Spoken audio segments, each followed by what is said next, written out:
So this is one of the most important questions that will come up in these calls. Partnerships.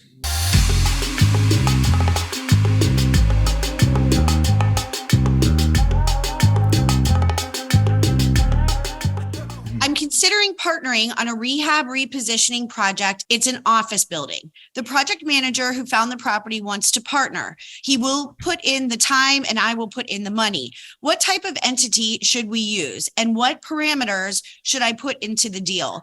He wants 50-50 on the exit. Is that fair? I feel 70-30 because I'm bringing the money. What are your insights, Cherif, on partnerships like this? Do you like partnerships? So this is one of the most important questions that will come up in these calls. Partnerships. Now, partnerships can make you or break you. I love partnerships so long as I'm in control. Partnerships can backfire on you very easily. So I believe somebody is always bringing more to the table than the other person.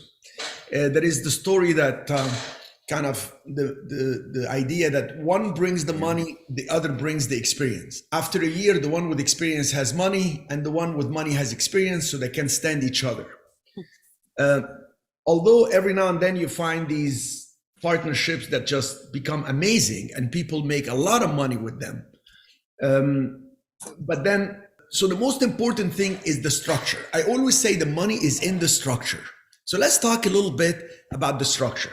You're going to have everything in writing, even if it's a family member. As a matter of fact, specifically if it's a family member, because if it's your younger brother, older sister, or whatever, they may be expecting something and you didn't realize that.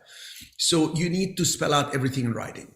You're going to write a real estate kind of, would call it a project management, real estate project management. You're going to put the money and you're going to have the property in your name or your entity name. So you're going to have an LLC, a limited liability company. You set up the LLC and you're going to write the agreement. And the agreement is going to be that this is a real estate project, that it's going to be between your LLC,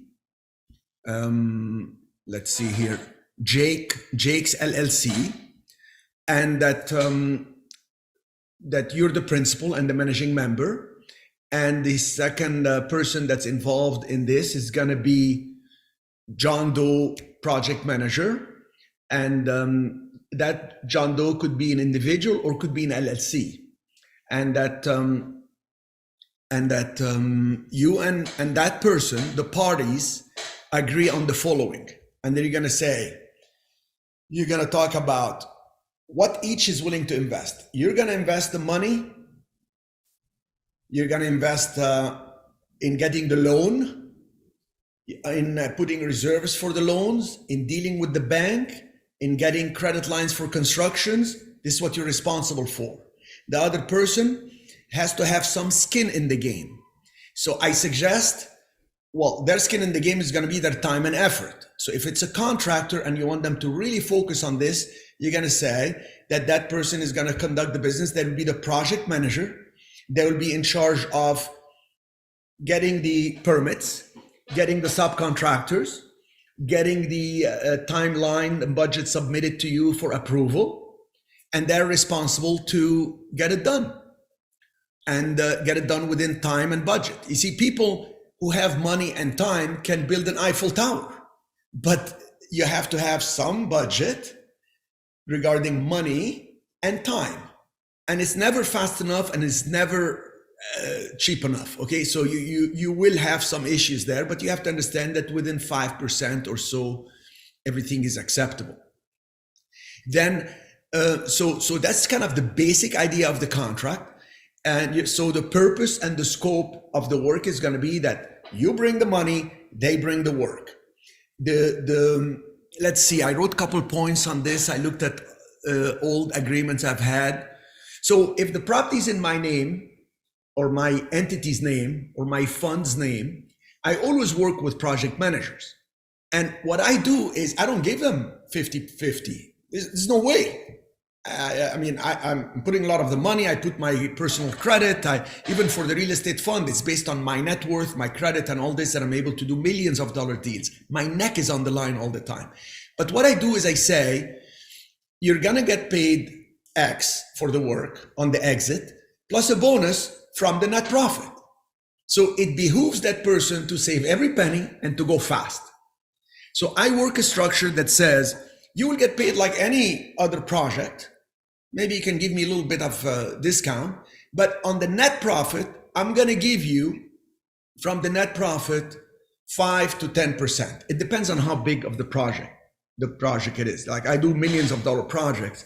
I mean, a guy worked with me for a few years as project manager and saved me a lot of money, walked away with 2.6 million at the end. Then that guy, I had been with him for a few years, then he flipped out. He started wanting to do different things and wanted to call the shots and started to act very important, started buying this Range Rover $150,000 car, come up to the job site and act like he's gonna go on vacation. So needless to say, it did not end up well. And in the last project, I overpaid him by mistake, did some miscalculations, and I said, refund the money. He didn't refund it, ended up in a lawsuit. When we went to the court, what's the first thing they looked at? Show us the agreement. Do you have it in writing? Yeah. He's saying this, you're saying that. Here is the agreement. The agreement specifically said he gets paid X on the net profit. So all we had to do was bring a forensic accountant. I brought mine, he brought his. The problem is he brought an alcoholic forensic accountant. The guy sat on the court. This went all the way. It took 3 years of fight. You don't want to fight with me because I will fight. I will win or die. It's just no way. It doesn't matter because I have cash flow, right? What money gives you? Not happiness, gives you justice. And we lambasted the guy. He owed me $291,000. At the end, he had to pay $1,374,000 and court fees, attorney's fees, and his attorney.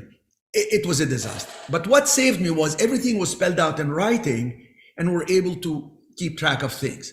So you want to put the burden on this project manager's shoulders to actually submit the construction draws. So as he does the work, you're funding. So you put some money, you get the loan, you're going to get a construction loan. As they actually do the work, they submit for construction draws. The lender sends somebody to verify the work was done. They release the money. So all this accounting is being done through one bank account. So make sure you have the bank account under your LLC set up. Remember, it's your neck on the line. That person will have to submit the draws. The lender will do it. They put money back into your account. So you pay for the next thing. And that person has to have a good accountant. So make it that they have accounting and you have accounting, and that you recap or you meet periodically to make sure everything is done right.